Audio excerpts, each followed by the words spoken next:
Chicken Soup for the Soul by Jack Canfield and Mark Hansen.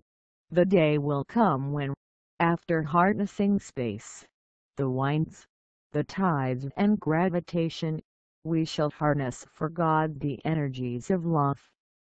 And on that day, for the second time in the history of the world, we shall have discovered fire. Teilhard de Chardin. Love, the one creative force.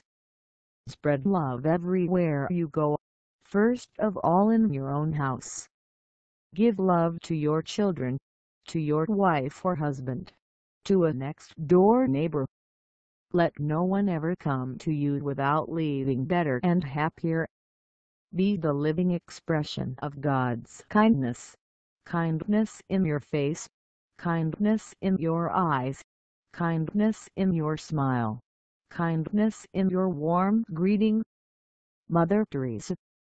A college professor had his sociology class go into the Baltimore slums to get case histories of 200 young boys. They were asked to write an evaluation of each boy's future. In every case the students wrote, "He hasn't got a chance." 25 years later another sociology professor came across the earlier study. He had his students follow up on the project to see what had happened to these boys. With the exception of 20 boys who had moved away or died, the students learned that 176 of the remaining 180 had achieved more than ordinary success as lawyers, doctors and businessmen. The professor was astounded and decided to pursue the matter further. Fortunately, all the men were in the area and he was able to ask each one, "How do you account for your success?" In each case the reply came with feeling. There was a teacher. The teacher was still alive, so he sought her out and asked the old but still alert lady what magic formula she had used to pull these boys out of the slums into successful achievement. The teacher's eyes sparkled and her lips broke into a gentle smile. "It's really very simple," she said. "I loved those boys." Eric Butterworth. All I remember, when my father spoke to me, he always began the conversation with, "Have I told you yet today how much I adore you?" The expression of love was reciprocated and, in his later years, as his life began to visibly ebb, we grew even closer. If that were possible. At 82 he was ready to die, and I was ready to let him go so that his suffering would end. We laughed and cried and held hands and told each other of our love and agreed that it was time. I said, "Dad, after you've gone I want a sign from you that you're fine." He laughed at the absurdity of that. Dad didn't believe in reincarnation. I wasn't positive I did either, but I had had many experiences that convinced me I could get some signal from the other side. My father and I were so deeply connected I felt his heart attack in my chest at the moment he died. Later I mourned at the hospital, in their sterile wisdom, had not let me hold his hand as he had slipped away. Day after day I prayed to hear from him, but nothing happened. Night after night I asked for a dream before I fell asleep. And yet 4 long months passed and I heard and felt nothing but grief at his loss. Mother had died 5 years before of Alzheimer's, and, though I had grown daughters of my own, I felt like a lost child. One day, while I was lying on a massage table in a dark quiet room waiting for my appointment, a wave of longing for my father swept over me.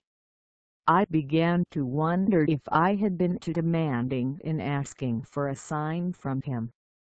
I noticed that my mind was in a hyperacute state. I experienced an unfamiliar clarity in which I could have added long columns of figures in my head.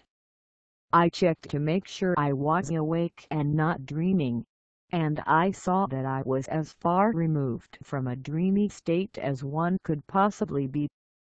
Each thought I had was like a drop of water disturbing a still pond, and I marveled at the peacefulness of each passing moment. Then I thought, I've been trying to control the messages from the other side. I will stop that now. Suddenly my mother's face appeared. My mother, as she had been before Alzheimer's disease had stripped her of her mind, her humanity and 50 pounds. Her magnificent silver hair crowned her sweet face. She was so real and so close I felt I could reach out and touch her. She looked as she had a dozen years ago, before the wasting away had begun. I even smelled the fragrance of joy, her favorite perfume. She seemed to be waiting and did not speak. I wondered how it could happen that I was thinking of my father and my mother appeared, and I felt a little guilty that I had not asked for her as well. I said, "Oh, Mother, I'm so sorry that you had to suffer with that horrible disease." She tipped her head slightly to one side, as though to acknowledge what I had said about her suffering. Then she smiled a beautiful smile and said very distinctly, "But all I remember is love." And she disappeared. I began to shiver in a room suddenly gone cold, and I knew in my bones that the love we give and receive is all that matters and all that is remembered. Suffering disappears. Love remains. Her words are the most important I have ever heard, and that moment is forever engraved on my heart. I have not yet seen or heard from my father, but I have no doubts that someday, when I least expect it, he will appear and say, "Have I told you yet today that I love you?" Bobby Probstein. Heart Song. Once upon a time there was a great man who married the woman of his dreams. With their love, they created a little girl. She was a bright and cheerful little girl and the great man loved her very much. When she was very little, he would pick her up, hum a tune and dance with her around the room, and he would tell her, "I love you, little girl." When the little girl was growing up, the great man would hug her and tell her, "I love you, little girl." The little girl would pout and say, "I'm not a little girl anymore." Then the man would laugh and say, "But to me, you'll always be my little girl." The little girl who was not little anymore left her home and went into the world. As she learned more about herself, she learned more about the man. She saw that he truly was great and strong, for now she recognized his strengths. One of his strengths was his ability to express his love to his family. It didn't matter where she went in the world.